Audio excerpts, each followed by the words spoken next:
There are two specific things that are sort of fueling this post today. One was this story that just came out a little while ago about something that Obama had said at a rally. Maybe you saw it on CNN or one of the others, about comments where he said that the voters of Pennsylvania were bitter, that they were blaming immigrants, illegal immigrants, or immigration, and were clinging to guns and religion and as a way of sort of easing their ill will or whatever. But the Clintons, really seized on it really quickly and are saying that it shows a disconnect between Obama and the working class, that he's looking down on the working class at Pennsylvania, and I guess just in general. Something they were painting him as a liberal elitist, and they didn't have to paint very hard because this is what he is. And there were two posts that on YouTube, which you'll see links to on the side of this video, which you should definitely check out, and do that really before you continue, because it might be a little bit easier to follow what my kind of rant will be in a moment. So if you want to pause it here and go listen to those and then come back, you can do that now. So if you had watched those two clips and then come back, you notice that obviously the more that comes out, the better of a picture we get of Obama. And it is so clear, maybe if you hadn't noticed before, but really it is pretty clear that this guy is a liberal elitist, and in the worst possible way. And the idea that he has pinned himself as the candidate of unity, and his whole campaign has succeeded by divide and conquer.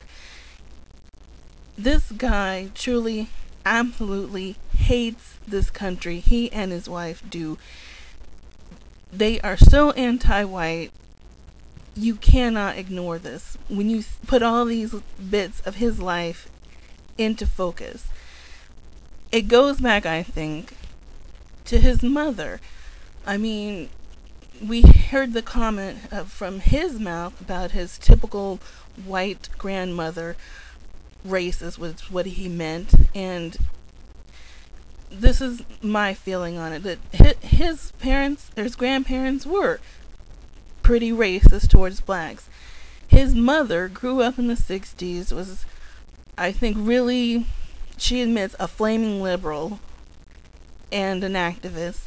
And I think this woman had sort of turned on her own white heritage. She blamed her race for the ill wills, was rebelling, and you notice that I think for her, she said, I'm going to show you, Mom and Dad. I'm going to go out, I'm going to find me the blackest of black people, and I'm going to marry him. I'm going to teach you a lesson, basically. And she did this.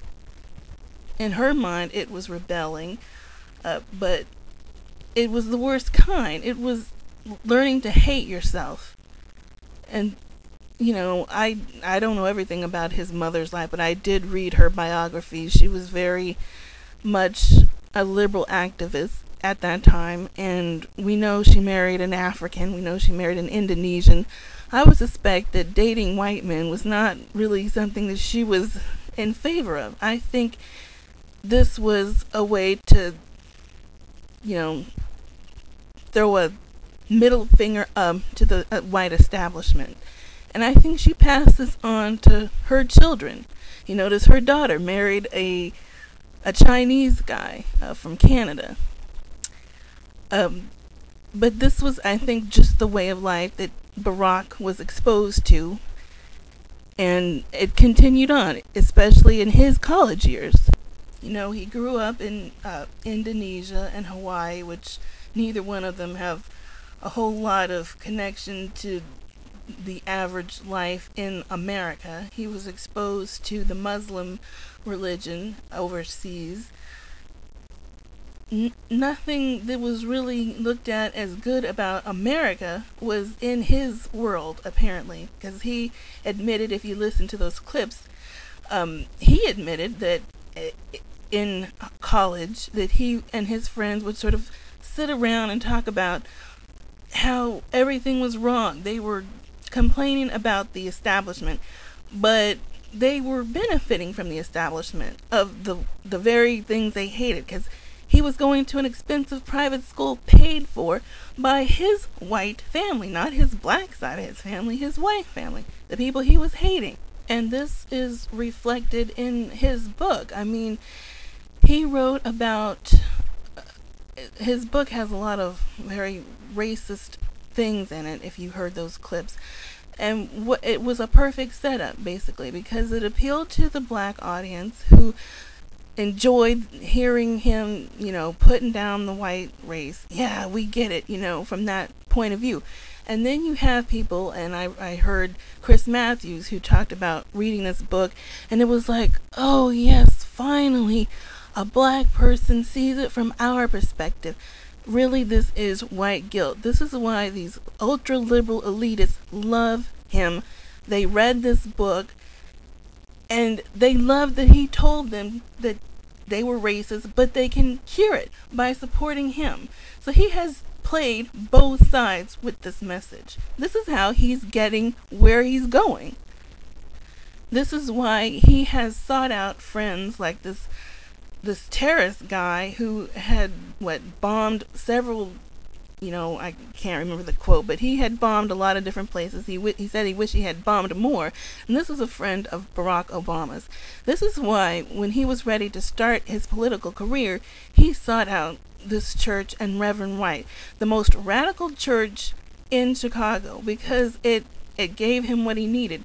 People that sort of the anti-American, anti-white, which is a message he agreed with, and the support, the money and the backing and the credibility in this community, because he admits in his book he didn't really hang around too many black people until he needed them. There was a reason he and Michelle got together. I think her family had already been members of this church. They shared these views. He knew what was going on in that church, without a doubt. And this is why his problem in this campaign has always been, appealing to the working class people, the people that weren't in college, sitting around on their butts, talking about, oh, what are we going to do about the problem, which is the white people who run this world. They're busy out there trying to make money so they can survive. They don't have time for that. He did. He decided he's going to change this world, but it's the way he was going to change it is the thing that people need to be scared of, because it's not in a positive way. I mean, this is the absolute hypocrisy of his whole campaign, was that this idea that he's going to unify people. That is not how he got established in this campaign, and that is not his goal. He did this by actually dividing and conquering. He didn't have any experience to run for the president. What he had was the ability to, get the black vote by essentially helping to feel the Clintons are racist. So turning any black voters away from them. And it wasn't that they were given really a fair choice to make up their mind. He and his wife they were going to make sure that there was no choice.